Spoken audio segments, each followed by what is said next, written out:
Hola, ¿qué tal, estimados compañeros y compañeras? Bienvenidos a una sesión más de nuestro webinario desde nuestros territorios, conversaciones sobre derechos indígenas, que es un espacio que convoca el Observatorio de Derechos de los Pueblos Indígenas y que sobre todo tiene el objetivo de generar un espacio de discusión acerca de las temáticas que nosotros consideramos importantes en la agenda de los derechos de los pueblos indígenas. Y esta sesión es la segunda sesión en este segundo ciclo, en donde nuestro objetivo principal es poder hablar desde diferentes perspectivas y desde lo que están haciendo y analizando diferentes especialistas y también personas que se han comenzado a organizar, sobre todo a raíz de lo que nosotros consideramos que es pues esta ofensiva hacia los territorios indígenas y que está muy vinculado con diferentes proyectos extractivos. Eh, este, este segundo ciclo de nuestro webinario lo hemos denominado Los derechos de los pueblos indígenas frente a la crisis climática y energética. Y en esta ocasión, pues tenemos el gusto de poder recibir a el doctor César Enrique Pineda Ramírez. Bienvenido, doctor Pineda, de quien me voy a permitir eh, compartirles una breve semblanza. Eh, César Pineda Ramírez es doctor en Ciencias Políticas con maestría en Estudios Latinoamericanos, una licenciatura en Sociología. Es politólogo, docente e investigador mexicano y que tiene un trabajo académico centrado alrededor de el análisis de los movimientos sociales y los conflictos socioambientales en México y en América Latina, y algo que caracteriza su trabajo es esta vinculación directa con todos estos procesos de movimientos sociales, organizaciones indígenas y organizaciones sociales en general en toda América Latina, precisamente para brindar análisis, compartir diferentes perspectivas que puedan ayudarnos a diagnosticar y sobre todo actuar frente a las diferentes coyunturas que han estado enfrentando pues precisamente estos movimientos sociales, las organizaciones indígenas. Tiene varias publicaciones que ustedes pueden consultar, de los cuales nos va a estar hablando también más el doctor Pineda en su exposición. Bienvenido, doctor. Muchas gracias por estar aquí con nosotros. Y va a estar hablándonos hoy, pues precisamente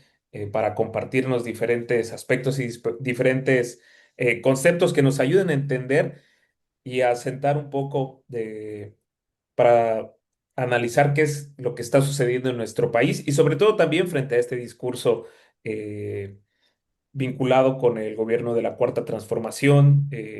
una continuidad también del diálogo acerca de la pertinencia a hablar de las zonas de sacrificio y sobre todo pues la implementación a través de diferentes proyectos extractivos vinculados con el fracking. Muchas gracias, doctor Pineda, y le cedo la palabra.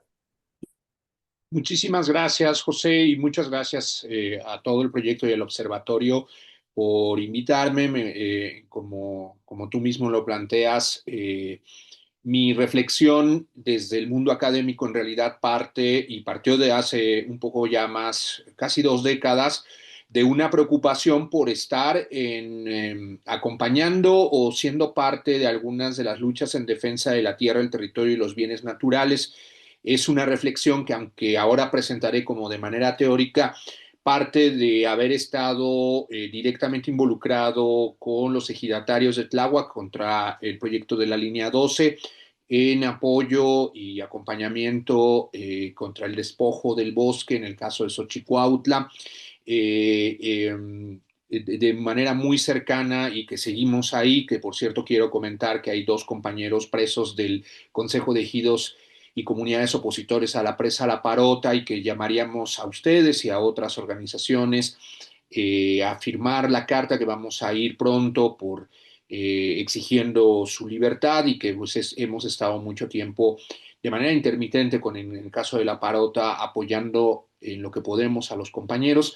y también de manera muy cercana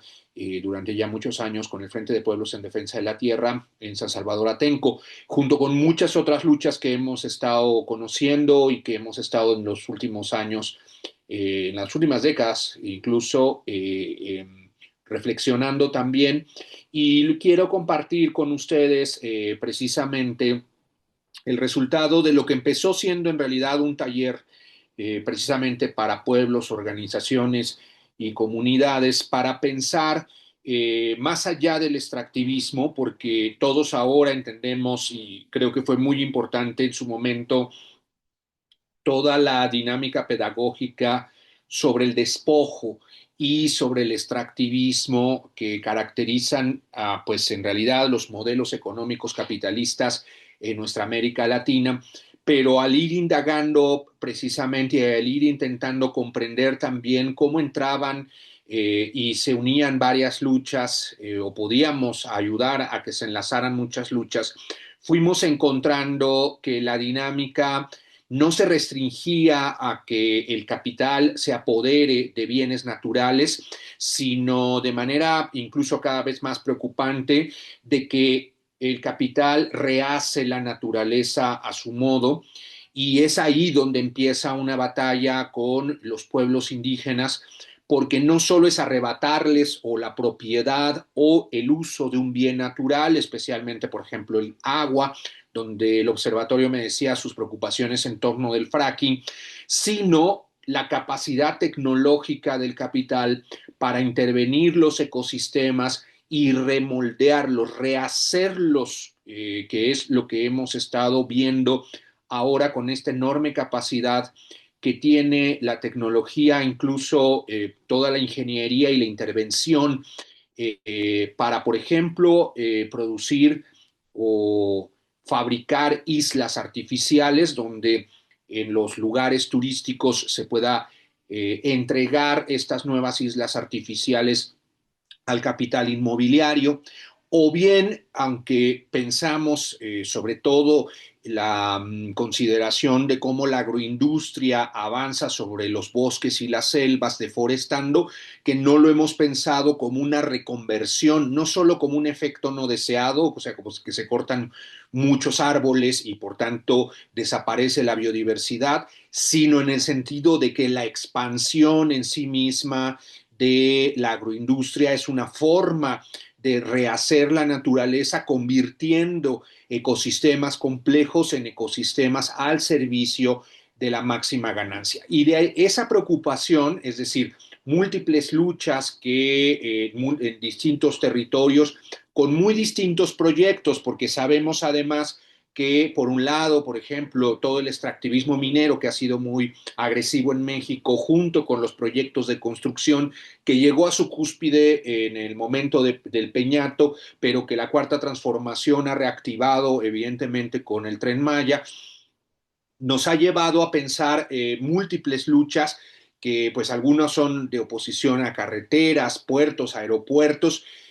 otros a la extracción del agua, extracción maderera, extracción pétrea, y cómo podíamos unir estas luchas, porque finalmente los efectos, los ecosistemas sí son muy distintos, y por el otro lado los efectos en los ecosistemas. Y esto terminó esta reflexión y este proceso de estar en los movimientos, en las luchas, en el acompañamiento, nos llevó a hacer dos textitos que puedo compartir con el observatorio, son públicos evidentemente, para distribuir y ver si ayuda un poco. Estos textos están pensados para precisamente que dimensionemos en conjunto la dinámica del capital y por tanto la conflictividad que surge. Quiero entonces compartir con ustedes una síntesis de algunos de los elementos de estos trabajos que son precisamente para ayudar a comprender de manera mucho más amplia lo que yo he llamado el conflicto ecopolítico. Y esto es importante porque no solo es una categoría, digo, a veces las palabras pareciera que es una cosa de, quisquillosa de la academia, pero lo he venido pensando en el sentido de que los conflictos socioambientales, incluso al principio se le llamaba solo ambientales, ahora claramente se reconoce que no solo son frente al medio ambiente, sino que son la gente organizada en sus territorios, en sus ecosistemas, pero hay un elemento que pareciera tener la palabra socioambiental, que pareciera ser de los efectos sociales o ambientales que tienen los megaproyectos o la extracción o los diversos proyectos que ahorita precisamente hablaré de ellos. Y en realidad lo que creo que queda detrás y que queda oculto es que en realidad son relaciones de poder entre los que tienen mayor fuerza y los que tienen menor fuerza a través de la naturaleza. Y creo que esto cambia la narrativa de porque pensamos a veces solo en los impactos negativos de la contaminación, que son una parte muy importante de las luchas en defensa de la tierra y el territorio, pero no pensamos que son las élites, no solo las corporaciones y el Estado, sino en general quien tiene poder para controlar la naturaleza y a través del control de la naturaleza someter, excluir, segregar o dominar a los más débiles, a los subalternos y en este caso los pueblos indígenas que pues siempre han sido despojados, despreciados, segregados y más en nuestro país y en América Latina. Entonces, por eso yo hablo de conflicto ecopolítico y de cómo se establecen las relaciones de poder asimétricos. Cuando decimos asimétrico, pensamos en que quien tiene verdadero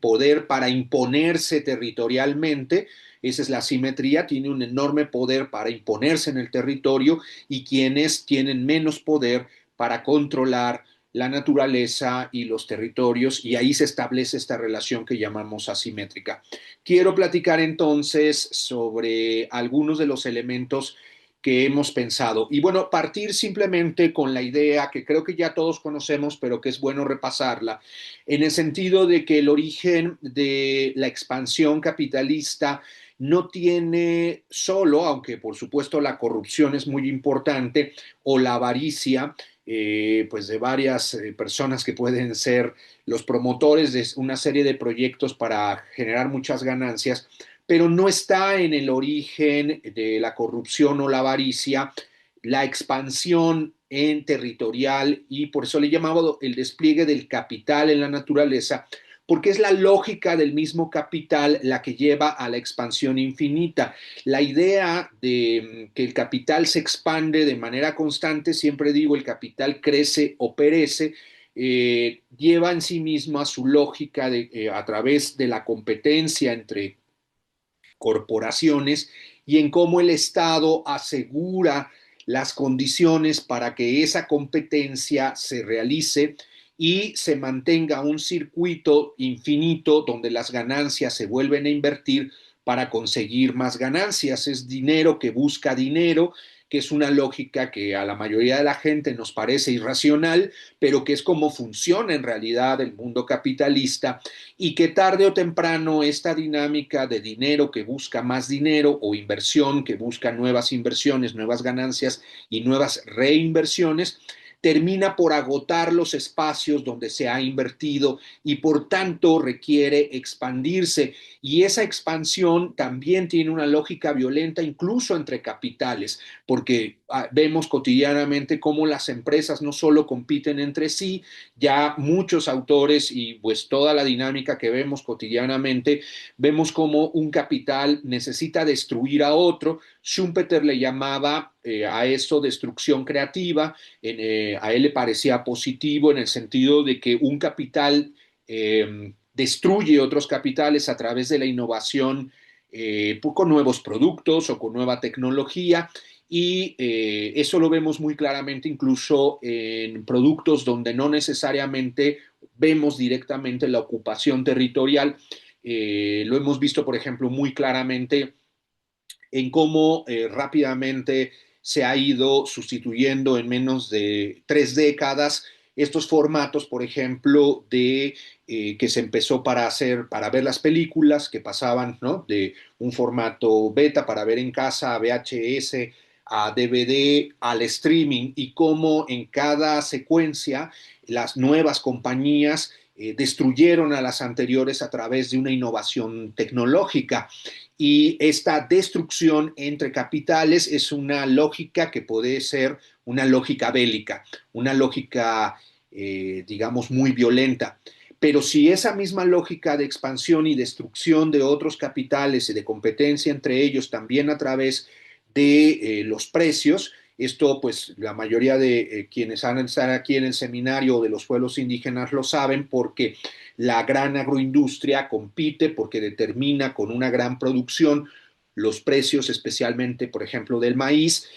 abaratándolos porque producen tanto que logran aminorar y reducir los gastos de producción y su ganancia, por decir así, está en vender cada vez más enormes cantidades de toneladas, de millones de toneladas de granos y de cereales, pero el pequeño productor que sigue produciendo como siempre, que el maíz sigue siendo útil, que sigue reproduciendo la vida, se abarata entonces también su precio y productor, el pequeño productor no puede competir entonces con la gran agroindustria. Entonces tenemos esas dos lógicas que me parece muy importante tener en cuenta desde el principio en la idea de que la expansión gigantesca a través también de la derrota de otros capitales o a través de la derrota vía precios genera esta dinámica que puede parecer irracional de crecimiento sin fin. Las compañías deben crecer y crecer y crecer y por tanto no solo necesitan más bienes naturales, agua, minerales, etcétera, que es a lo que estamos acostumbrados a pensar con el extractivismo, sino también la ocupación, y esto es importante, la ocupación de nuevos mercados. Ahí tenemos dos grandes movimientos espacial territoriales del capital en el sentido de ocupar los bienes, ir hacia ellos, capturarlos. Marx dice, sale el capital en las cuatro direcciones de la tierra para apoderarse de los bienes naturales. Él les llama también los valores de uso que la naturaleza provee. Y por el otro lado, ocupan los mercados, monopolizándolos, volviéndolos oligopolios y esta expansión, cuando se agota un mercado donde el dinero, por decir así, que ya es tanto que ya no cabe para reinvertir en el mismo mercado, necesitan movilizar sus inversiones hacia nuevos mercados. De aquí es donde tenemos, y con esta breve explicación quería, digamos, separarme de la idea de que solo es o la corrupción o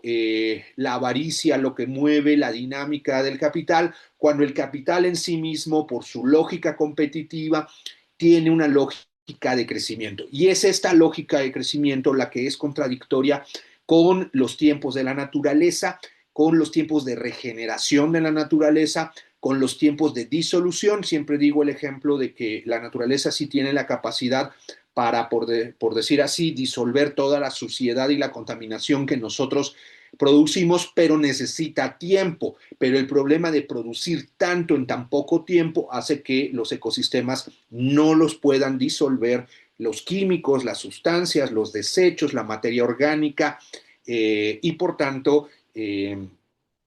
producimos la contaminación que vuelve muchos espacios en espacios de muerte. Entonces tenemos que la lógica de rapidez, que este es lo que yo he llamado la contradicción capital-naturaleza primordial, es entre el tiempo de la producción, el tiempo del capital que va revirtiéndose cada vez más rápido y que produce un crecimiento más rápido, y los tres tiempos de la naturaleza que son fundamentales para comprender esta contradicción. El tiempo entonces de regeneración, es decir, eso es muy sencillo de comprender, cortamos árboles más rápido de lo que crecen, el tiempo de disolución, el tiempo en que los ecosistemas, el sol, los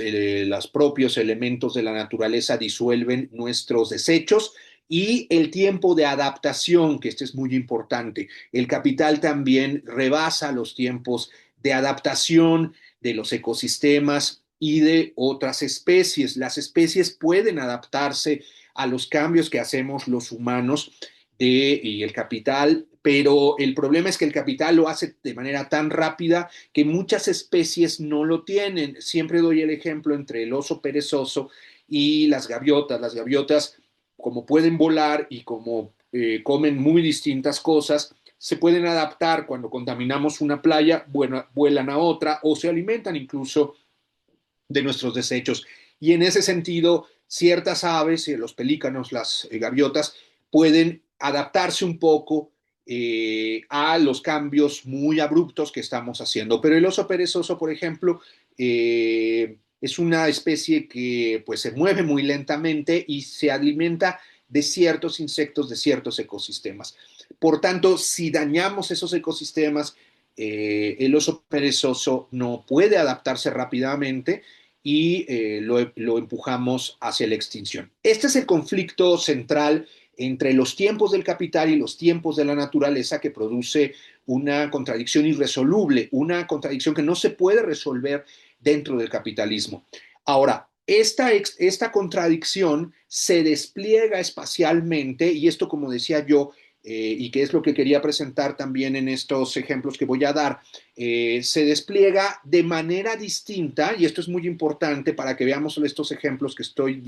diciendo en el despliegue del capital de la naturaleza, buscando distintos valores de uso. Es decir, el capital no solo quiere despojar a los pueblos o indirectamente no solo contamina nuestros territorios, sino que necesita específicamente elementos de la naturaleza distintos del cual apropiarse que son indispensables para su producción. Y eso lleva a distintas formas de territorialización. Por territorio y territorialización estoy entendiendo las formas de poder, es decir, quién manda sobre el territorio. La dimensión espacial del poder es la dimensión territorial, dice algunos autores como Hasbert. Y en ese sentido, imponer con poder, con fuerza, la apropiación de ciertos territorios tiene que ver con qué está buscando el capital. Y esto ha sido muy útil en los talleres que hemos dado porque yo hacía, ahorita ya tengo más de 5, pero decía que eran como una mano del capital, pero cada dedo del capital es una forma distinta de apropiación que sin embargo con la mano se apropia de los territorios. En ese sentido, el primer elemento que quiero poner muy rápidamente, porque en cada uno que he estado investigando sobre esto, incluso ahora estoy desarrollando una investigación que comentaba antes de que iniciáramos la transmisión, sobre el aeropuerto cancelado en la Cuenca de México y el proceso de restauración que están llevando a cabo el Frente de Pueblos en Defensa de la Tierra, quiere decir que la mega infraestructura es una de las primeras formas de apropiación territorial que aunque tiene, por supuesto, todos estos elementos de que las grandes construcciones generan grandes ganancias por la inversión financiera e inmobiliaria, lo importante de la megainfraestructura es que crea las bases y las condiciones espaciales de interconexión para no solo mover mercancías más rápido, sino para porque el capital adapta el espacio global al espacio y los tiempos de los flujos de las inversiones. Y esto es muy importante de entender porque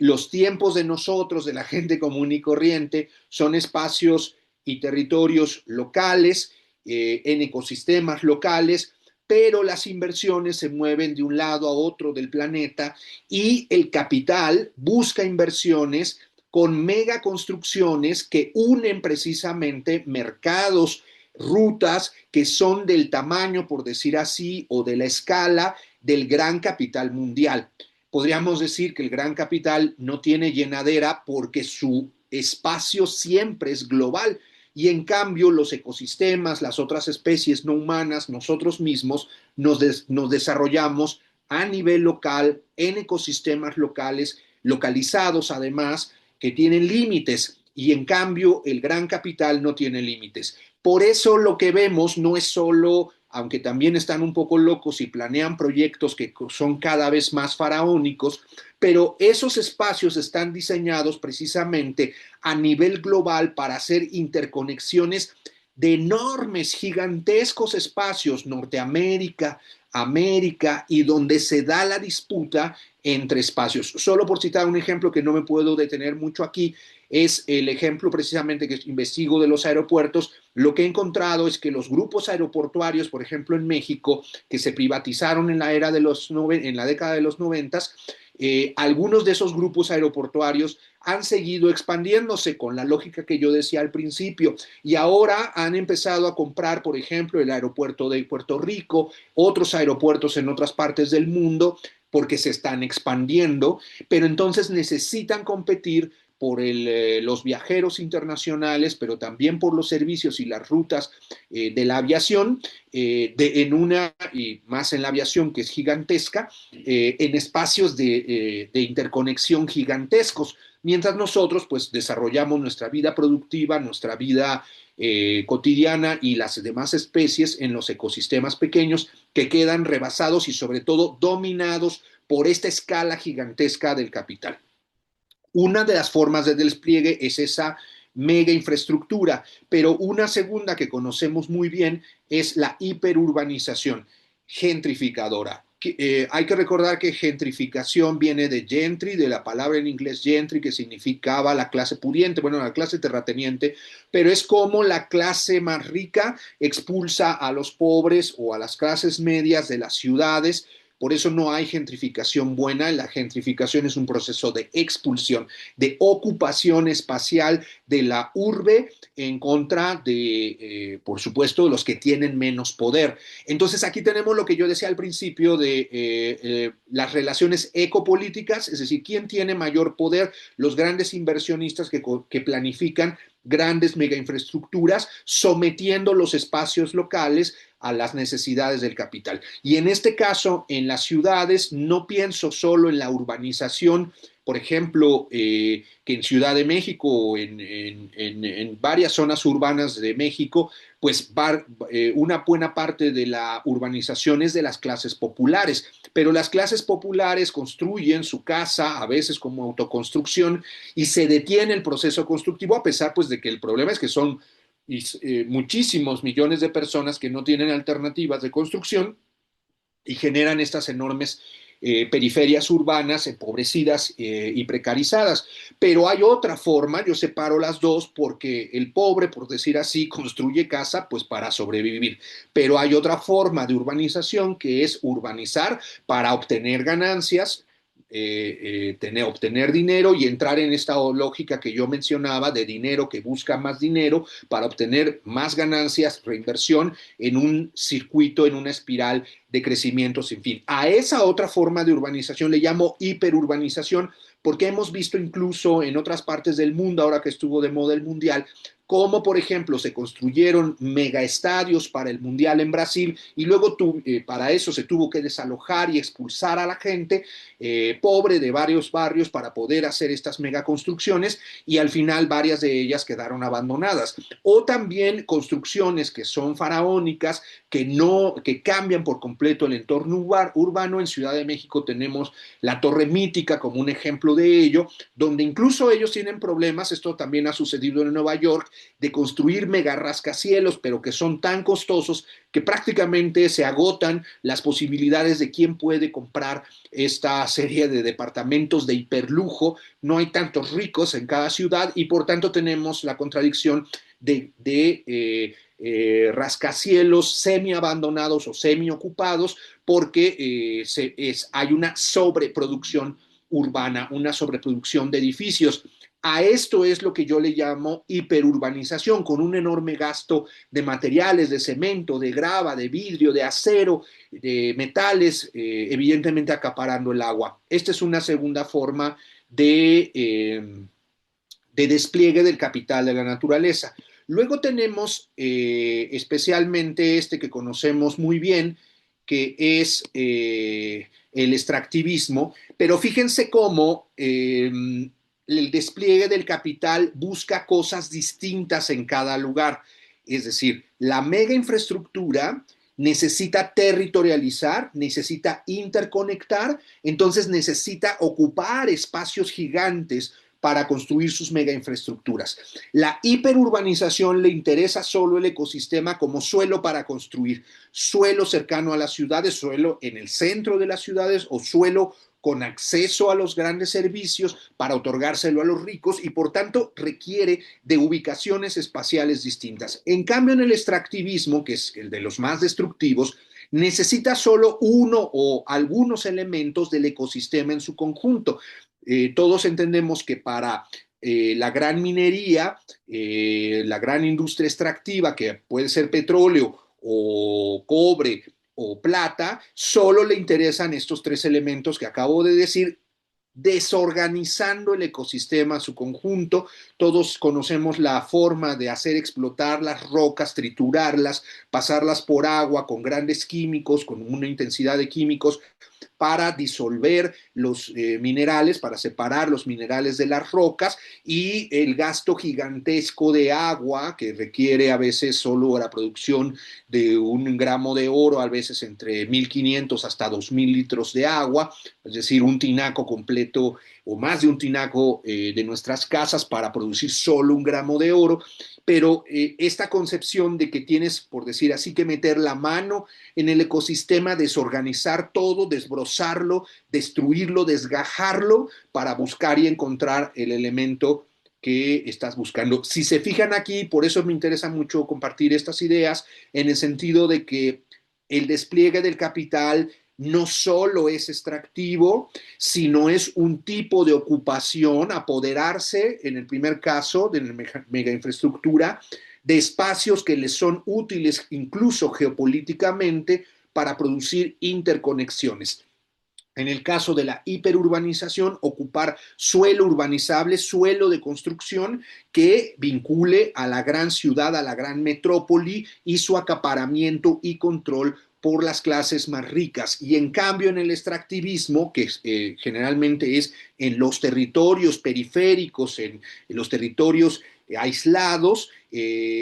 donde no se ven las consecuencias aparentemente que los que gozan de la hiperurbanización y las megainfraestructuras no ven que de aquí salen los elementos necesarios, la materia no biótica, abiótica, que se necesita para hacer estas grandes construcciones. En el caso del aeropuerto, por ejemplo, se destruyeron cerros sagrados a todo alrededor en el Estado de México para extraer la piedra para llevar enormes cantidades de piedra, calculamos el equivalente entre 30 y 40 estadios azteca llenos de piedra que se tuvieron que destruir, cerros de los pueblos de la periferia de la Cuenca de México para llevarlos al centro del aeropuerto y estabilizar los suelos, que como sabemos eran suelos lacustres. El extractivismo es lo más visible y lo más sucio, pero no es la única forma de despliegue del capital. Tenemos también la agroindustria, que la he puesto aquí arribita, en el sentido de una forma de ocupación también que va avanzando en los ecosistemas, cambiándolos y rehaciéndolos para producir en grandes monocultivos y producir a través de las técnicas del agroindustriales, con los agrotóxicos, con los agroquímicos, pero sobre todo reconvirtiendo selvas y bosques en grandes productoras. Entonces aquí fíjense cómo el capital no busca solo extraer, aunque Gudinas, el teórico más importante quizá en América Latina del extractivismo, considera tanto agroindustria como extractivismo porque tanto los cereales o lo que sale de, digamos, de otras plantas comestibles junto con los minerales se van hacia el mercado global y la mayoría no se queda en nuestros países, incluso se va a otras zonas del mundo y por eso él define así el extractivismo global. Otros compañeros, yo lo he conversado, por ejemplo, con Ana Esther Ceseña, en el sentido de que la agroindustria tiene otra relación con el ecosistema muy distinta que el extractivismo. La agroindustria busca tierra para ponerla a trabajar, busca climas más importantes en algunos casos para que los climas fríos, por ejemplo, en el caso de la industria maderera, o al revés, climas cálidos para la agroindustria de productos tropicales y necesita también no solo agua como insumo del extractivismo, sino agua para producir vida y esa vida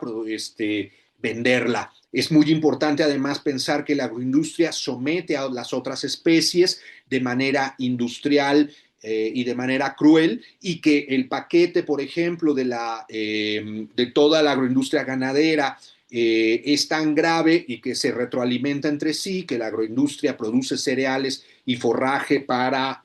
las vacas y a su vez las vacas son parte de la agroindustria en una secuencia insostenible de producción. Se calcula entre 2.000 y 3.000 millones de cabezas de ganado en el mundo. Nosotros somos 8.000 millones de personas y, por supuesto, hemos convertido a las vacas en una epidemia. Pero entonces la agroindustria necesita gigantescos espacios para los cereales, gigantescos espacios para el forraje, para las vacas, gigantescos espacios para cultivar evidentemente, con tecnologías, biotecnologías que son cada vez más peligrosas, como los pesticidas, como el glifosato, en fin, cosas que seguramente ustedes ya conocen, pero vean que esta ocupación es expansiva y que va transformando. Esa es como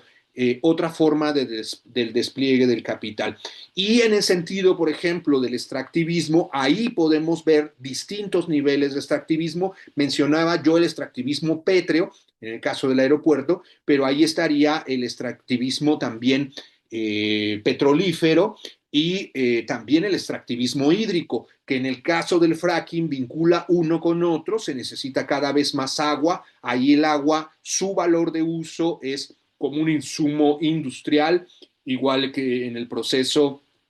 de disolución de los minerales. El agua no es considerada y ahí aparece un segundo conflicto, no solo de apoderarse del bien natural, sino que la gran industria lo quiere como insumo o como vertedero y los pueblos y la mayoría de la gente la queremos para lo básico, reproducir la vida humana y la vida no humana. Entonces, fíjense cómo quién no solo es quien se apodera, no solo es la propiedad de los bienes, no solo es el despojo de los bienes, sino dos usos incompatibles de los bienes naturales. Mientras ellos lo necesitan, y sí lo necesitan como un bien esencial para seguir produciendo y por tanto produciendo ganancias que generan ganancias de manera infinita, nosotros lo necesitamos para reproducir la vida. En última instancia, también he agregado este proceso que es muy importante, especialmente para los pueblos ahora con el Tren Maya, en el sentido de involucrar otra forma de ocupación de los ecosistemas que yo he llamado biomercantilización, con la ocupación de los ecosistemas. Aquí no se le extrae, aquí no se ocupa expansivamente, aquí no solo se necesita mega infraestructura y hiperurbanización, sino privatización, acaparamiento y control de ecosistemas paradisiacos que pueden ser vendidos como renta de servicios para los turistas. Entonces, si se fijan, por eso yo quería compartir todos estos elementos, porque lo que vemos es que el capital, además de que sale en todo el orbe a apoderarse, no se apodera simplemente o linealmente, sino de múltiples formas que ahora vemos también están interconectadas. Para construir estas enormes ciudades turísticas, pues se requiere evidentemente de muchísimos materiales que salen del extractivismo, a su vez para mantener la alimentación de lujo de los turistas internacionales, que son los turistas de élite, para los que está destinado el gran turismo internacional, que ocupa no solo nuestras playas, sino que cada vez más, en el caso de México, por ejemplo, el 70% de los turistas internacionales son estadounidenses. Entonces, la mega infraestructura que podría ir del aeropuerto en su momento al Tren Maya, en realidad es como México ofrece nuestros territorios como, digamos, como servicio turístico, como patio trasero para playero, como patio trasero para que la gente de edad mayor de Estados Unidos venga a divertirse y venga a descansar. Entonces, no solo es el desplazamiento de los pueblos, sino el control entero de ecosistemas. Yo siempre también digo este ejemplo que es como poner a las ballenas a trabajar, es decir, poner a los ecosistemas como ornamento, como espectáculo, como lugar de esparcimiento, como lugar de diversión, para las élites, porque este turismo, que es distinto a las otras formas de turismo, aunque creo que no hay en realidad turismo sostenible, es una forma de acaparamiento que es muy distinta de las otras cuatro que he mencionado. No me voy a detener aquí para poder avanzar en algunas otras ideas en relación a los grandes corredores industriales que están ligados, si se fijan, a agroindustria, extractivismo e industrialización como grandes parques industriales, como los nodos en los que se procesan lo que viene de la agroindustria y lo que viene del extractivismo como materia no orgánica, para llevarlo precisamente a los centros turísticos, a las ciudades y a la interconexión entre ciudades a través de la megainfraestructura. Pero el planteamiento central, que ya no tengo tiempo ahorita para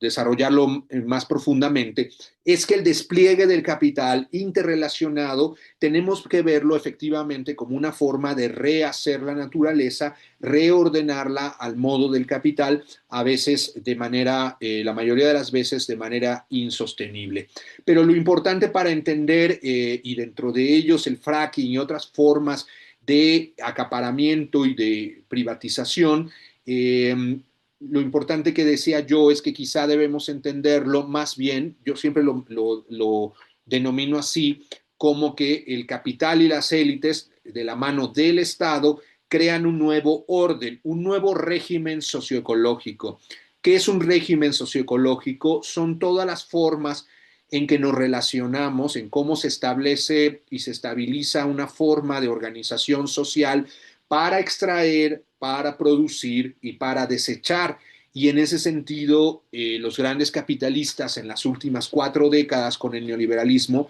han reconstituido, es decir, han formado un nuevo orden entre las clases dominantes y las clases subalternas a través de la naturaleza, con el gran poder tecnológico, con el cambio de propiedad, y esto es importante porque a veces, pues, en general los pueblos y con la reforma, por ejemplo, al artículo 27 constitucional se explica o se intenta explicar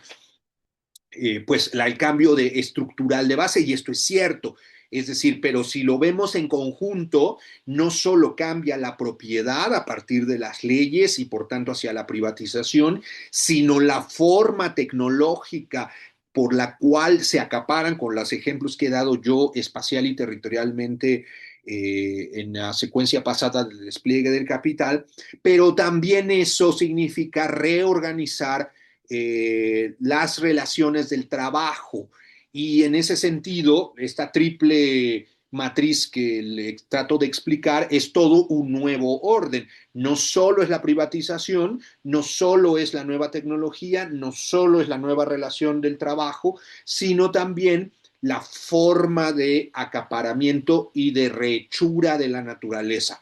Entonces, tenemos que este nuevo orden es desfavorable, mucho más desfavorable, por supuesto, para los pueblos, y en algunos casos, aunque ese no sea el objetivo primordial, a veces de manera indirecta y a veces sí de manera declarada por los megaproyectos y por los gobiernos y por el Estado, disolver las formas de organización social tradicional comunitarias que tienen una específica relación, también tienen una forma, un régimen socioecológico, pero basado en lo local, en lo comunitario y en tiempos y tecnologías que no son tan agresivos con los ecosistemas y con el resto de las especies.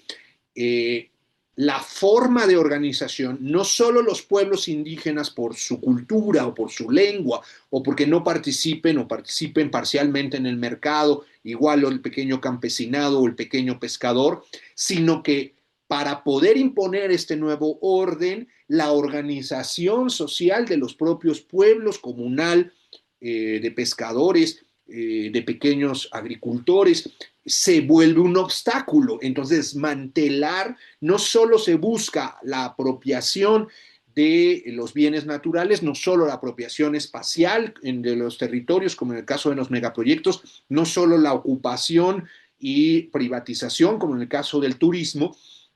sino que en la medida en que, por un lado, los campesinos y los pueblos indígenas no representan una integración total a los mercados y por tanto no representan consumidores ni mano de obra, hay que reorganizarlos. Y esto es quizá lo más agresivo contra los propios pueblos que ustedes seguramente no solo ahora, sino que han venido hablando desde hace tiempo y entendiendo que la forma misma de organización comunal, la forma misma de organización del pequeño campesinado se vuelve un obstáculo para las clases dominantes y por tanto hay que desmantelarlo. Entonces tenemos dos razones fundamental y estructurales, es decir, en el crecimiento que mencionaba al principio del gran capital, se encuentra con dos frenos importantes, que los ecosistemas no se adaptan a las necesidades del capital y por tanto hay que rehacer la naturaleza a modo para que produzca más ganancias, pero por el otro lado se encuentra con el freno social de que la organización en todo el mundo es diversa y tiene vínculos importantes con sus ecosistemas en las sociedades no totalmente o no plenamente capitalistas y por tanto hay que desmantelarlas. No solo con el objetivo final de que se vuelvan mano de obra y consumidores, sino con la idea de que la forma en que los pueblos controlan o acceden a los bienes naturales, gestionan los ecosistemas o son incluso en muchos sentidos, en muchos lugares, dueños de los bienes naturales y de los territorios, como es fruto de la revolución y de la propiedad de la tierra en México. En otros lugares no es así. Pues entonces ese freno hay que desarticularlo, desmantelarlo, eh, rebasarlo. Y esto produce el conflicto que vemos en todo el país, sea por las malas, sea por las buenas, sea con cooptación, sea con, evidentemente, con compra de conciencia, sea dividiendo a las comunidades o sea a través de la fuerza. Eh, por eso me parece muy importante la idea de que eh, tenemos tres grandes efectos en nuestros territorios, formas territorializadas de segregación, exclusión, dominación y despojo, que son las que más conocemos, pero me gustaría solo hablar rápidamente de que a veces los territorios, como en la siguiente imagen, que es una imagen también de los humedales de Texcoco, se produce lo que yo llamo una perturbación metabólica forzada. ¿Qué es esto del metabolismo social? Que seguramente ya ustedes lo han platicado o lo conocen o lo han estudiado, en el sentido de que Marx le llama metabolismo a la relación del trabajo que tenemos y que produce los vínculos que tenemos con la naturaleza y nuestros ecosistemas localizados. No hay sociedades sin metabolismo social. Y el metabolismo social del capitalismo es uno, según yo, y el metabolismo de las comunidades es otro, porque tiene distintos vínculos del trabajo comunal con los ecosistemas. Sin embargo, a veces no es necesario que el capital nos despoje de nuestra tierra para que nuestros pueblos cambien la relación metabólica. Por eso digo que es forzado y que se perturba, es decir, una relación que se había guardado por mucho tiempo, a veces de adaptación, a veces de gestión colectiva de los bienes naturales, se rompe, se disuelve, se deteriora o incluso desaparece. Esto es evidente con los precios del mercado que yo ya había mencionado, donde el campesino tiene la opción de, si no puede vender su maíz, tiene varias opciones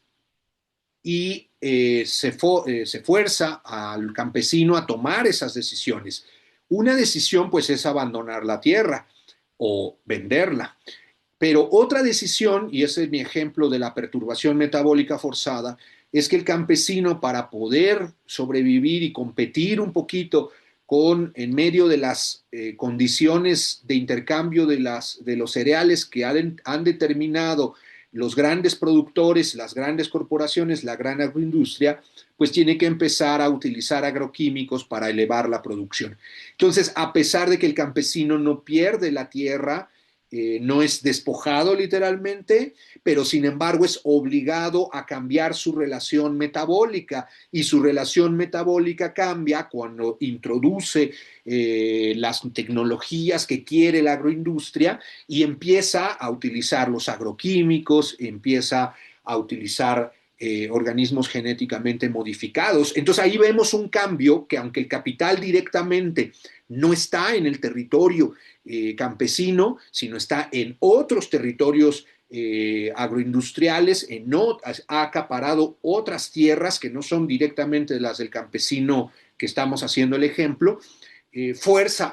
obliga al campesino a hacer un cambio en su propio metabolismo socioecológico, que es, por supuesto, deteriora su propio ecosistema. Y esa es la segunda forma de agresión y el nuevo orden que se impone a pesar que no sea directamente el despojo. Me interesa mucho entonces mantener, por supuesto, el despojo como una de las formas de conflicto de los pueblos con el gran capital, pero el otro, que pueden ser esta perturbación metabólica forzada a través de cada vez mecanismos de mercado de mayores mecanismos de mercado para relacionarnos con nuestros ecosistemas. Y ahora sí, como que quien no entra al aro, pues sale perdiendo en el gran mercado. Y por el otro lado, también el gran capital frente a la gran resistencia que ha habido en todo el continente. Tengo un libro que a lo mejor les puede servir, que es sobre la resistencia ancestral mapuche, pero sobre todo el conflicto muy radical del pueblo mapuche en defensa de los bosques y en defensa de su territorio ancestral contra precisamente la agroindustria maderera para producir madera cada vez más rápido. Aquí regresamos a lo de los tiempos del capital y la naturaleza, pues el capital busca apoderarse de las zonas frías y de las tierras donde puede crecer, porque ahí siempre ha habido bosques, que puede crecer más rápidamente la madera, pero sustituye al bosque nativo por pino y eucalipto, que son las especies que crecen más rápido, pero para crecer más rápido necesitan más agua, agotando los mantos acuíferos, los arroyos, los ríos, que son precisamente los ecosistemas donde vive el pueblo mapuche después de un proceso de despojo, ahí sí, militar, incluso a finales del siglo XIX, en el caso chileno, y de genocidio, etnocidio además, en el caso argentino. Pongo acá esta otra porque el tema es cómo el gran capital y los gobiernos han podido empujar no solo la agroindustria forestal, por ejemplo, en el caso chileno, despojando a los mapuche, sino cómo intervienen las comunidades para reorganizarlas, para que acepten este tipo de proyectos, también dividiéndolas. Entonces tenemos ahí múltiples mecanismos. Una cosa es, por supuesto, el despojo, la segregación y la exclusión, pero la otra es cómo se destruyen también las formas de organización social de los propios pueblos, que pueden ser proyectos, les llamo proyectos ecopolíticos, porque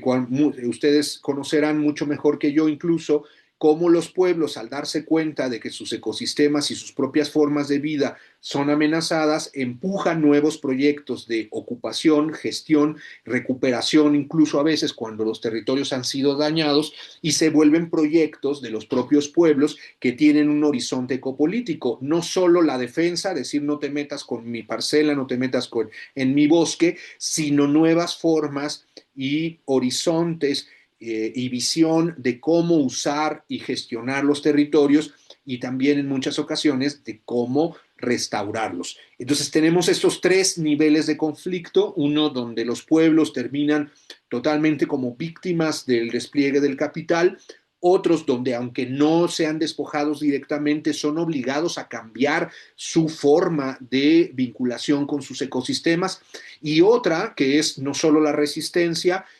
sino la reconstrucción o la renovación y actualización de proyectos ecopolíticos distintos a los del gran capital y de los gobiernos, que permiten pensar en horizontes de gestión territorial y de ocupación y de gestión colectiva de los bienes comunes a partir de las propias historicidades, de los propios elementos de los propios pueblos, que se vuelven proyectos pues que son antagónicos con lo que quieren generalmente los gobiernos y los grandes capitales. Hay experiencias, sí, algunas exitosas, de cogestión con algunos gobiernos o cogestión cuando hay voluntad política, aunque lamentablemente la mayoría de las veces pues sabemos que los gobiernos no solo se ponen del lado de las corporaciones, sino que son la otra cara de las corporaciones, la otra cara del capital es el Estado que asegura que las grandes corporaciones puedan mantener su crecimiento, como el que he hablado al principio, pero también que aseguran el despliegue del capital en la naturaleza. Por tanto, el Estado no es un instrumento solamente de las corporaciones, sino el organizador, por decir así, el director de la orquesta, que permite que las grandes corporaciones puedan seguir ocupando, despojando, expoliando y creando este nuevo orden entre las clases dominantes y las clases subalternas a través de la naturaleza. Eh, Quisiera dejar hasta aquí un poco estas grandes ideas que son muy generales para poder entonces abrir un poco de la conversación en relación a cómo el despliegue territorial y espacial del capital podemos ver ahora es una misma dinámica si la pensamos en el crecimiento y en la ocupación, pero que tiene múltiples formas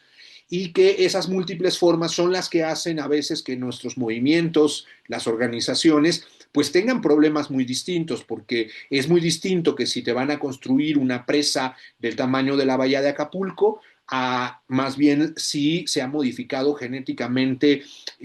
con soya transgénica, como en la península, ¿no? O es muy distinto a que llegue la minera, como en Oaxaca,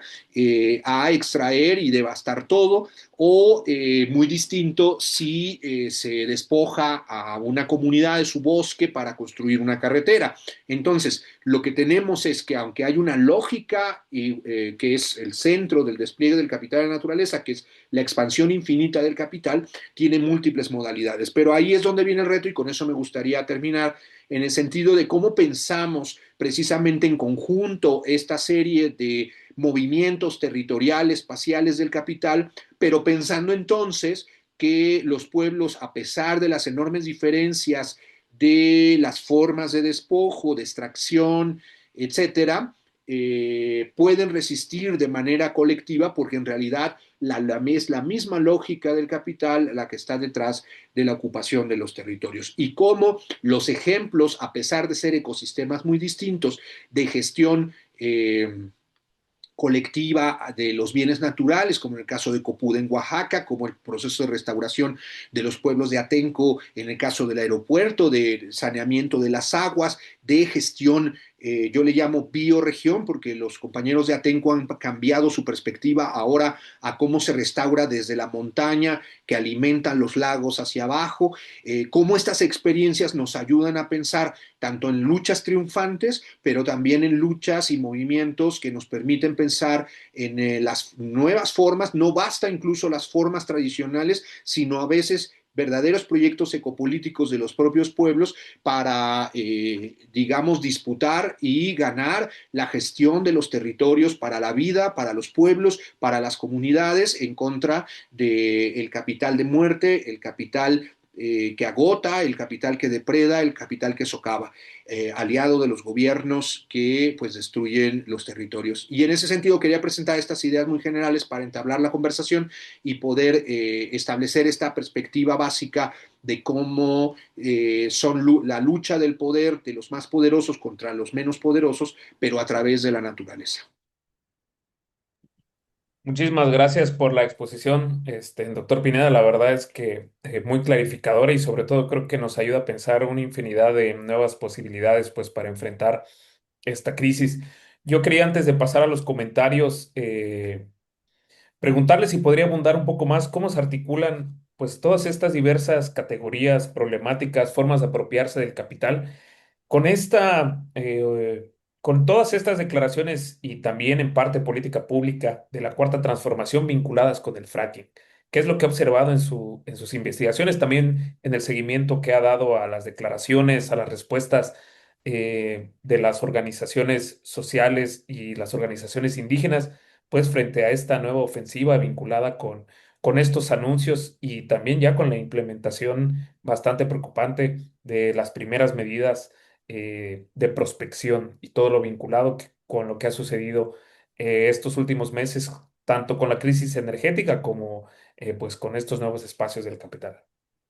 Sí, aquí quizá hay que hacer esa precisión de cómo la política de la cuarta transformación, como la mayoría de los gobiernos progresistas, es sumamente contradictoria. Tenemos por un lado, por ejemplo, la cancelación del aeropuerto y la cancelación de Constellation Brands, que son decisiones positivas que anunciaban, parecía un giro en la política pues extractivista efectivamente o de ocupación territorial que los gobiernos neoliberales habían hecho. Pero del otro lado tuvimos en abierta contradicción la construcción del Tren Maya y una serie de anuncios que han ido deteriorando todo lo que parecía voluntad de la Cuarta Transformación en relación a una nueva política ambiental que parecía, insisto, hay varios elementos, la nueva ley minera, era positiva también toda la prohibición del glifosato, era positiva la idea de no dar más concesiones a la minería extractiva, que es la más importante en México. Hemos encontrado que cerca de la mitad de los conflictos que yo llamo ecopolíticos, pero podemos llamar socioambientales en México, siguen siendo, ya durante el gobierno de López Obrador, la mayor parte de los conflictos, de un centenar que encontramos, cerca de 48, 47, no recuerdo mi propia cifra que yo los conté, son los que vienen de la minería, pero de la minería metálica, no del extractivismo petrolífero, que es el que tú preguntas específicamente, que tiene que ver con los nuevos métodos para extraer petróleo, que son aún más agresivos y aún más contaminantes por el gran uso de agua dulce, de agua que es útil para producir la vida. Entonces, en ese sentido, lo que vimos es una disposición política al principio del gobierno de la Cuarta Transformación, dando señales no para cambiar el modelo, pero sí para mitigarlo, ¿no? Y que era muy importante estas medidas que he mencionado. Y lo que hemos visto es un corrimiento absoluto a regresar al modelo extractivo sin más. Lo que se nos ha dicho ya en el gobierno de Claudia Sheinbaum con el secretario de Economía es que se va a reactivar la minería, fue a ofrecer reactivar la minería. Esto va a contrasentido de la decisión de López Obrador. Es decir, básicamente es ofrecer regresar a las mismas condiciones. Esto lo ha hecho Marcelo Ebrard, aunque pues yo creo que Marcelo Ebrard no se manda solo, ¿no? No creo que lo haga sin la anuencia, incluso la propia propuesta presidencial. Hemos visto además una ley minera que era muy buena y que se deterioró en la negociación en las cámaras para darle más poder, porque la industria minera se enojó y cabildeando el partido en el poder decidió no hacer enojar a los mineros, dándoles también, digamos, quitándole los filos más que herían más el poder de las mineras. Hemos visto también, además, y por eso quiero introducir eso del fracking, en que la promesa inicial de no hacer fracking en México, una promesa similar a la que se ha hecho en Colombia,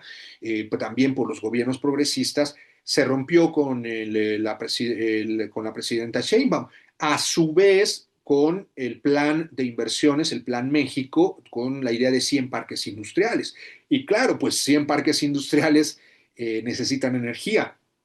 ¿Y de dónde viene la energía? Pues del petróleo. ¿Y de dónde se puede seguir escarbando petróleo? Pues con cada vez más yacimientos en alianza con capitales privados o estatales. La cuarta transformación tiene esta tendencia a pensar que si es estatal es bueno y si es privado es malo, pero para los ecosistemas yo siempre explico, pues el ecosistema se contamina sea capital privado o capital estatal. Entonces, una alianza, por ejemplo, que es lo que ha propuesto el gobierno de la Cuarta Transformación con Petrobras, es decir, con la petrolera estatal, aunque mayoritariamente estatal, pero que tiene también capital privado de Brasil, en una alianza para explorar y también extraer más petróleo, sin mencionar los efectos que tiene sobre el cambio climático y la producción de CO2, nos llevan a pensar entonces, digamos, en una carrera acelerada de la cuarta transformación por atraer capitales y por vender, por decir así, al país en medida de sus bienes naturales, quizá de manera más regulada, quizá de manera más controlada, se puede ver, se le puede buscar el lado positivo, pero al final es reactivar una iniciativa que viene presionando a todos los ecosistemas en todo el mundo por hacer fracking, a pesar de no concebir o no cuidar el principio precautorio de todos los efectos ambientales que se están dando. Y el principal efecto es la contaminación del agua, contaminación que a veces ha llegado en algunos lados de Estados Unidos a que el agua tenga combustibles y el agua se pueda prender, es decir, tenga tal cantidad, sea de gasolina, sea de petróleo, sea de algún otro combustible, que por supuesto vuelve inutiliza el agua para no solo para los humanos, sino también para reproducir la vida. El fracking es una técnica, como han ido avanzando todas las técnicas extractivas, como ha avanzado también en el caso de la minería a cielo abierto u otras técnicas, por ejemplo, encontrar con GPS, ¿no? Con gran intervención tecnológica dónde están las mayores concentraciones de minerales y por tanto hoy se puede mapear prácticamente todos los territorios y con eso pues aumentar, digamos, la presión extractiva sobre nuestros pueblos, pero del otro lado se puede encontrar cada vez más yacimientos que están combinados con que no son puros, por decir así, se están también agotando la exploración en los yacimientos que como antes se accedía directamente, como con un popote, ¿no? Solo sacarlo, y ahora se necesita para intervenir esto, que los hidrocarburos están mezclados en las rocas, rocas porosas, y por tanto, para poder hacer sacar el petróleo que está además combinado con múltiples sedimentos, etcétera, lo que necesitan no es sacarlo con un popote, sino a través del popote meter agua y a través del popote con esa presión que se mete con una gran fuerza el agua a presión, presión hidráulica, que eso significa fracking, hacer que de los poros de las rocas salga los combustibles y volverlos a bombear hacia arriba. Entonces, esta técnica es muy polémica y lo que vemos en general, yo enmarcaría el fracking en medio de esta reactivación, que nunca fue una cancelación total del gobierno de López Obrador, pero que había señales positivas y ahora, pues ahora como dije en una videocolumna, un salto para atrás, porque el salto para atrás es no solo el fracking, sino todas las medidas que está haciendo el gobierno de Claudia Sheinbaum para atraer capitales en medida de la extracción, industrialización y reactivación de minería, de extracción petrolera y de construcción de nodos industriales. Las tres cosas de manera conjunta es una cosa muy agresiva para nuestros pueblos, que ya se añade y que es posible también por el interoceánico, por el Tren Maya, por la enorme construcción de infraestructura, que la mayoría de la gente las infraestructuras las ve bien. Entonces, yo enmarcaría este problema en el sentido de cómo, un poco en el marco de análisis que hacíamos hace rato, en el sentido de cómo quien tiene el control también tecnológico de cómo relacionarse con los bienes naturales se impone como régimen socioecológico en México, ¿no? Es decir, no es solamente extraer más o, otra vez, como decía, ni necesidad de ganancias o de corrupción, sino que el Estado funciona como constructor del marco para que los grandes capitales internacionales se desplieguen en México, se desplieguen por múltiples vías, que son las que vimos anteriormente. Y entonces ese despliegue espacial y territorial en México pues es devastador. Entonces creo que lo del anuncio del fracking y el anuncio de una comisión de expertos, es decir, una decisión que no está a discusión de la sociedad civil organizada, de los propios pueblos, de los activistas ambientales, de las posiciones críticas al fracking, sino de una comisión, pues yo diría, o esa es mi impresión, que creo que el resultado ya está dado y el resultado será positivo para decidir sobre el fracking a favor. Entonces, creo que es una situación pues muy lamentable y muy de cuidado, pero que es, o sea, yo incluso diría, como los lugares del fracking, ¿no? Se está hablando de miles de lugares de extracción, pero que veamos ahora sí que no solo la rama, sino el árbol. Y el árbol es el Plan México. Y el Plan México son esos 100 polos, le llaman polos de bienestar, bueno, porque ya el gobierno le llama bienestar a todo, pero 100 polos, o sea, conocemos lo que ya sucede en los parques industriales que ya existen y que es lo que Víctor Toledo ha llamado infiernos ambientales por las enormes descargas de la industria en los ríos, que podría ser el río Santiago o toda la cuenca de ríos, la cuenca de ríos libres, donde el grado de contaminación y destrucción es total. Entonces, imaginemos multiplicar los parques industriales con los efectos, ya sabemos además, con un Estado que no vigila, que no regula, que no castiga, como en el caso del río Sonora, ¿no? Pues podemos prever un desastre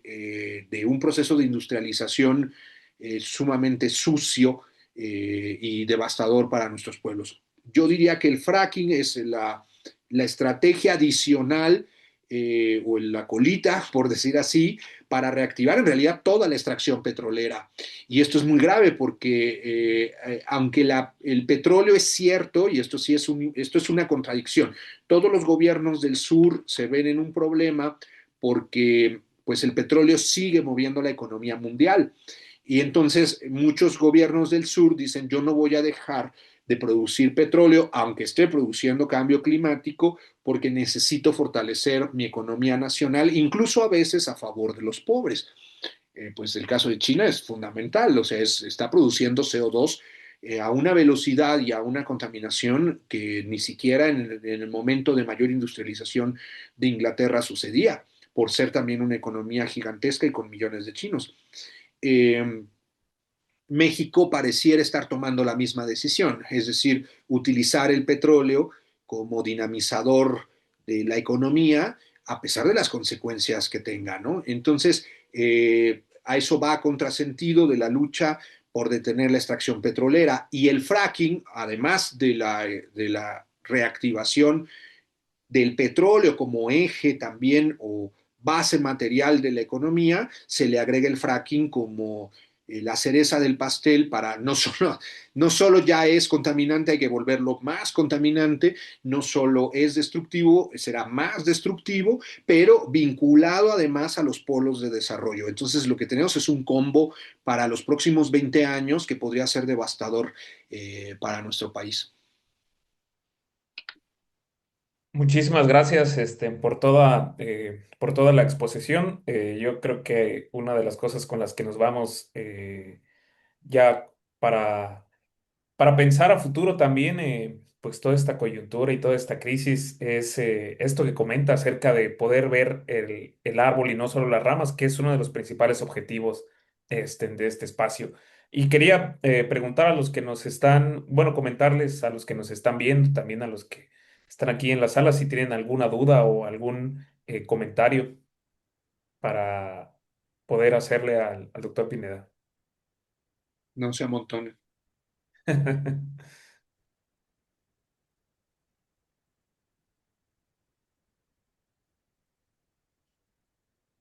Ánimo.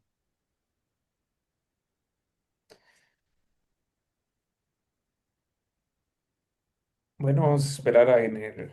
el chat también si hay algún comentario. Los textos y los artículos que mencionó, pues también los vamos a estar compartiendo tanto en las redes sociales como en los comentarios del observatorio. Ahí los van a poder como encontrar. Y yo quería, yo sí tengo un par de preguntas más.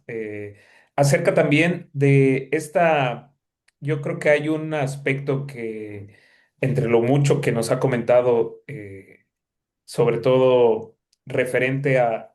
las continuidades de las políticas gubernamentales de la Cuarta Transformación. Yo creo que esto que señala acerca de que no era algo definitivo, porque creo que así se verbalizó de parte de las plataformas gubernamentales que eh, el fracking era algo que ya estaba totalmente erradicado de las políticas públicas. Creo que hay eh, muchas otras temáticas y aspectos vinculadas con el fracking que parecen ser realidades y que creo que falta que las cuestionemos más. Yo creo que entre esas están algo que hemos visto desde el observatorio también, es la repetición acerca de que ya con las nuevas tecnologías que existen para la extracción, pues se provee que no contaminen estas. Yo quería, y sobre todo también retomándolo con lo que nos comenta precisamente ahora acerca de que al contrario, ¿no? Muchas de estas tecnologías son aún más contaminantes. Y quería preguntarle si podría abundar un poco más acerca de cómo se van articulando estas nuevas tecnologías, pero para contaminar más también, contrario a lo que se ha querido instalar en la discusión pública acerca de que deberíamos de sentirnos más tranquilos con estas nuevas tecnologías. Sí, lamentablemente, como tú mismo lo dices, que es, pues, como también ya decía, una vuelta para atrás, no es la única promesa que la Cuarta Transformación, porque el problema es que también prometieron que no, o sea, yo en una videocolumna argumenté, bueno, si desde el principio se hubiera dicho que estaban a favor del fracking, no sería tan desastroso porque ya sabríamos a lo que nos estábamos exponiendo, pero el Movimiento de Regeneración Nacional hizo un compromiso de no asumir el fracking. De hecho, tuvo todo un discurso contra el fracking. De hecho, la presidenta dice que reconoce que ella se oponía al fracking. Entonces, este viraje parece edificarse en una cuestión técnica y esto es muy importante porque el greenwashing, el lavado verde, tanto de las corporaciones como de los gobiernos, siempre está montado en el tecnooptimismo, ¿no? Es decir, las nuevas tecnologías mitigan los efectos ambientales y este discurso puede ser engañoso. Por ejemplo, hemos encontrado, y es bastante común, ver cómo la retórica de, por ejemplo, de los carros híbridos y de los carros eléctricos, o incluso autos de menor contaminación, se vendió durante 2 décadas como una alternativa, ¿no? Es decir,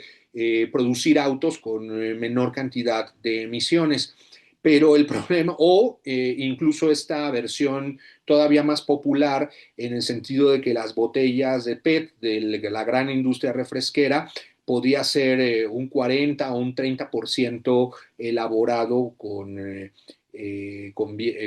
materia orgánica, con materia biodegradable, ¿no? Entonces, pues que tu Coca-Cola ya no, tu botella de Coca-Cola ya no tenías tanta culpa de tirarla porque la mitad era producida con materia biodegradable. Pero esto esconde la lógica que yo decía hace rato, porque puedes producir autos que contaminan un 60% menos, pero a su vez el crecimiento hace vender más autos. Entonces, todo lo que ganaste en la reducción por unidad, la ganas de nueva cuenta o la dejas igual por el número de unidades que vendes. Y esto es muy grave, ¿no? Es decir, es la lógica oculta, es claramente una solución falsa, como se le llama desde el ambientalismo, donde a pesar, el problema no, a veces no es que sí hay soluciones tecnológicas, pero esas soluciones tecnológicas están diseñadas alrededor de la lógica de crecimiento. Entonces, en vez de soluciones tecnológicas para terminar con la lógica de crecimiento, no necesitamos producir cada vez más autos de manera sostenible, necesitamos detener la producción de autos, que es muy distinto, para que me explique mejor. Y en ese sentido, creo que las soluciones que se están proponiendo también desde la presidencia, pues podríamos hablar de greenwashing claramente, porque no hay fracking sostenible hasta ahora. Se puede gastar menos agua, pero aún así se sigue gastando agua. Mi argumento también central era que México vive un ya estrés hídrico y que el acceso al agua es diferenciado por clase social. Entonces, en un México donde hay estrés hídrico, donde las clases populares no acceden al agua, donde ya se gasta muchísima agua en la producción metálica, por ejemplo, en el caso de las mineras, donde ya la industria contamina, donde se necesita llevar el agua hacia la agricultura, vamos a gastar agua para extraer petróleo. Entonces, si uno lo ve desde este punto de vista, incluso aunque digamos, por la relación de unidades de agua con petróleo se reduzca el gasto, sigue siendo irracional. Sigue siendo irracional una técnica que necesite de manera central, por eso se llama fractura hidráulica, necesita el agua y con un discurso que es no solo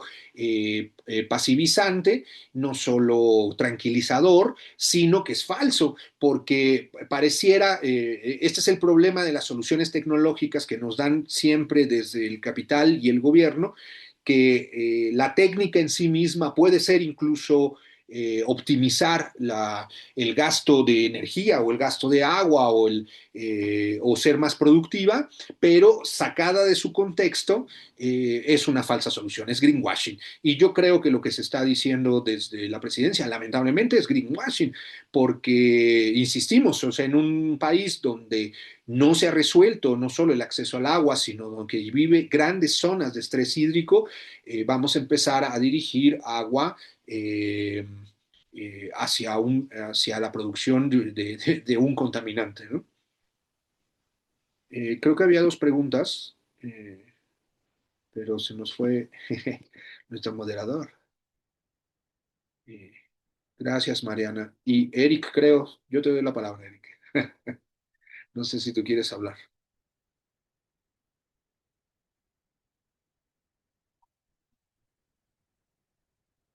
Tu audio. Primero, muchas gracias por la exposición, la verdad muy completa, en tan poco tiempo como que abarcaste como toda una variedad de problemáticas muy específicas además. Y justo como que me gustaría como planteártelo como tanto como una provocación como como una invitación, ¿no? Así como tienes como una sensibilidad, una habilidad importante y analítica, crítica, para, para tratar de, no porque el concepto capte toda la realidad o contenga toda una realidad, ¿no? Pero bueno, al menos nombrar para saber a qué fregados nos estamos enfrentando, ¿no? Que sí, que la matriz de las contradicciones, naturaleza capital, es consistente en toda esta diversidad de fugas del capital, ¿no? De alcances. ¿Cómo podríamos pensar, y tú que ahora nos comentas las distintas experiencias, incluso allí con la banda de Iztapalapa, con banda con la que has estado involucrado en territorios urbanos, ¿no? No solamente, digamos, rurales, campesinos, indígenas, eh, cómo también repensar como esta diversidad de antagonismos que se da ante también esta diversidad de opresiones, ¿no? Porque pareciera que, por ejemplo, tanto en el discurso político en general, que pues justamente nos llevan a esa discusión de, bueno, entonces preferiríamos al PRI, ¿no? Es que mira lo que va a pasar en Colombia, mira lo que ya está pasando. Entonces nos parece que pues tenemos como de tres sopas, ¿no? O nos volvemos radicales, o nos volvemos conformistas, o nos volvemos derechistas, ¿no? Y justamente lo que muestran un montón de estos casos, como los que mencionas, como Cherán, como la Copuda, como hoy en día la manera en la que se está apropiando, por ejemplo, nosotros lo hemos visto desde el observatorio y otros ejercicios que tenemos, los planes de justicia, ¿no? Pues hay políticas públicas no, reconocimiento de derechos que los pueblos, en este caso pueblos indígenas, responden de muy distintas maneras, ¿no? Entonces, es una provocación, pero es una invitación a que igual podamos también pensar como enriquecer, como para entender,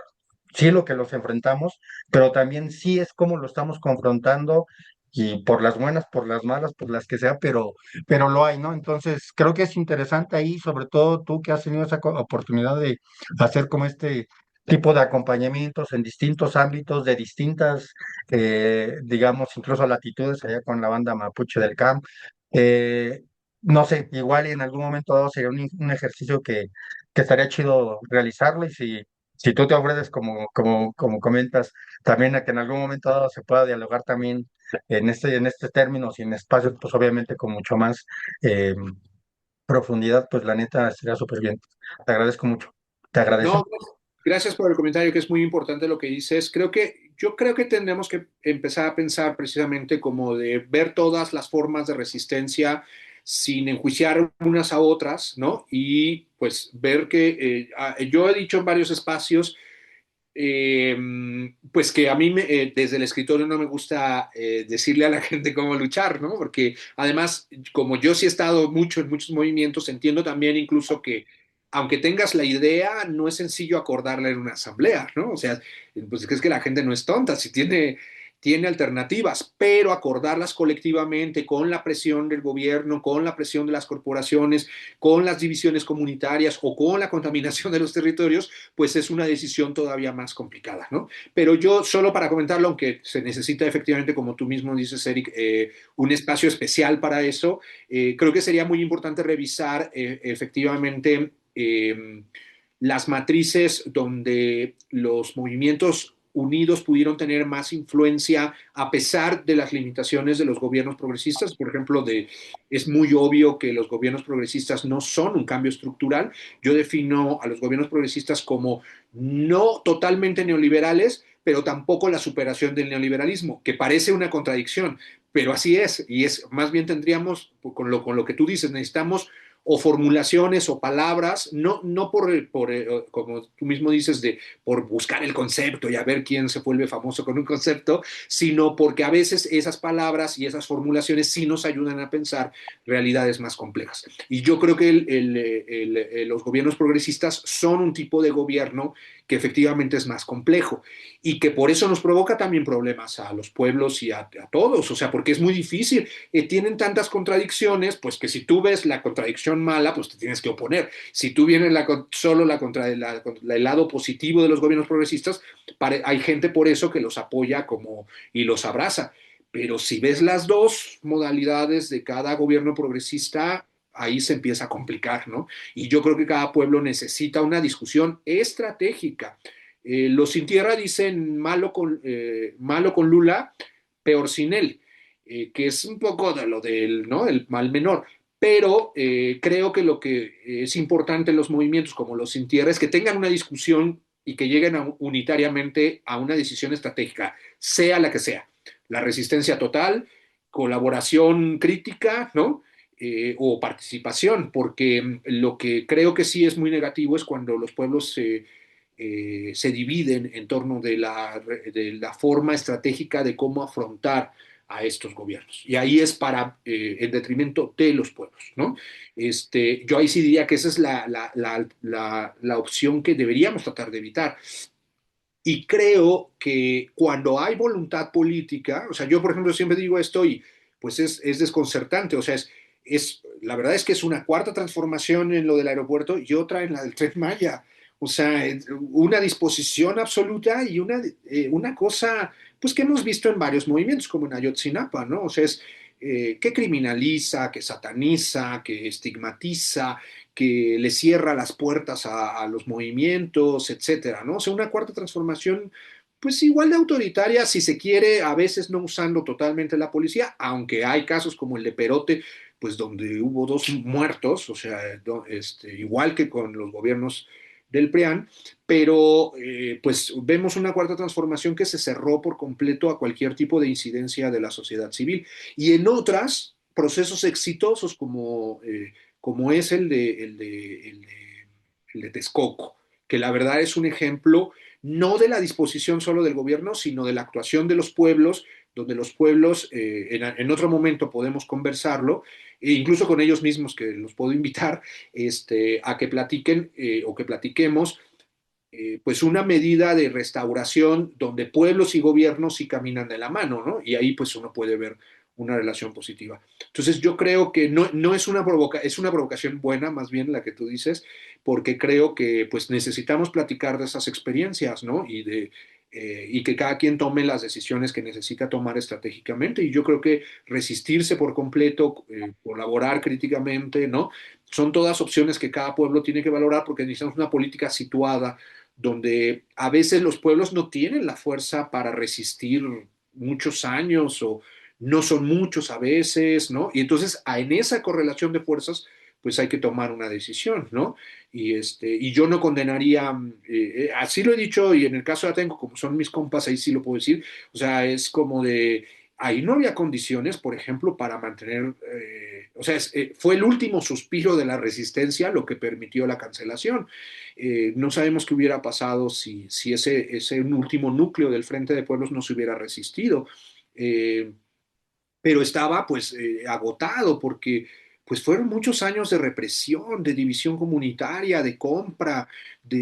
o sea, lo que hicieron los compañeros es un poco heroico, la verdad. Entonces, entender cómo en medida de ese contexto tan difícil, a pesar de ello, están logrando la restauración de los humedales, la reforestación, la reactivación productiva, producción agroecológica, etcétera, pues creo que vale la pena, a pesar de que pues, los veamos a veces, o a veces mucha gente los ve como demasiado cerca del gobierno, ¿no? Y yo creo que eso es distinto, yo creo que es una relación muy complicada. Yo con todo Sí. gusto, cuando vuelvan a hacer una invitación, podemos hablar de esas y de la experiencia mapuche y de otras que conozco que sí he investigado, o invitar a otros compañeros y compañeras pues que lo podrían explicar mucho mejor ellos. Muchas gracias, doctor Pineda. Y pues hablando de crisis, tuvimos una pequeña crisis energética aquí porque hubo un apagón de electricidad. Y te nos fuiste y yo ahí ya me volví automoderador, por eso le doy la palabra a Eric. Pero no te preocupes, pues no pasa nada. Una disculpa. Y yo creo que eso es algo que puede salir de este espacio, ¿no? Quizás nos toque convocar en medio de esta crisis, pues precisamente un análisis estratégico después de muchos años de estos gobiernos progresistas, ¿no? Que yo coincido totalmente de que yo considero también, junto con otros compañeros y compañeras, que no se ha hecho. Creo que hace falta que podamos convocar a realizar, sobre todo en medio de esta crisis, ¿no? Que aparte de planetaria, pues en particular con América Latina y con respecto a los pueblos indígenas. Así que pues ahí vamos a estar colaborando, doctor Pineda. Con todo gusto. Yo tengo ya muy trabajado lo de una caracterización de los gobiernos progresistas y de la cuarta transformación, entendiendo estas, pues, enormes contradicciones y dualidades, ¿no? O sea, como de lo que creo que no es solucionable y lo que creo que también es falta de voluntad y lo que creo que son pues puntos pues que uno tiene que reconocer como avances a pesar de que haya todas las posturas críticas, ¿no? Entonces,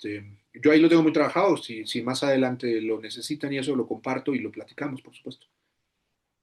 Perfecto. Pues muchas gracias por su tiempo, doctor Pineda, por todo lo que nos compartió, que creo que va a ser no solo muy revelador para nosotros, sino también para todos los compañeros y compañeras que siguen este espacio y que, bueno, por diferentes motivos, pues no siempre pueden estar presentes, pero que va a ser bastante útil. Los que nos van a ver en el YouTube, también dejamos abierto el espacio para los comentarios, para los intercambios. Y ahí también cuando subamos ese video, pues vamos a estar compartiendo los textos a los que hizo referencia el doctor Pineda. Muchas gracias a todos los que nos acompañaron. Doctor Pineda, no sé si quiere agregar algo, dónde podemos seguir su trabajo también. Sí, precisamente eso iba a comentar. Mi página es enriquepineda.net. No, perdón, ya la cambié, es que mi hermano me ha organizado una nueva página y la estamos modificando, es enriquepineda.org, .com, perdón, .com. Y ahí pueden descargar todo, estos dos textos nada más para quien los quiera buscar también abiertamente. Uno se llama El despliegue del capital en la naturaleza, que es parte de un libro de numerosos autores latinoamericanos, y otra se llama La dinámica del conflicto ecopolítico, que son descargables. Yo de todas maneras, efectivamente, al observatorio y a través de José envío los documentos para que sus integrantes y quienes deseen puedan acceder directamente a ellos como materiales precisamente para seguir discutiendo, materiales para pues, fortalecer las luchas y ver si son materiales que ayudan para analizar nuestras realidades en torno de la madre tierra. Muchas gracias y muchas gracias a todos los que nos siguieron a través de las diferentes plataformas. Nos vemos el próximo mes para continuar hablando acerca de esta temática y estos desafíos. Gracias. Buenos días a todos. Gracias, hasta luego. Muchas Bueno, gracias. Gracias, hasta hasta luego.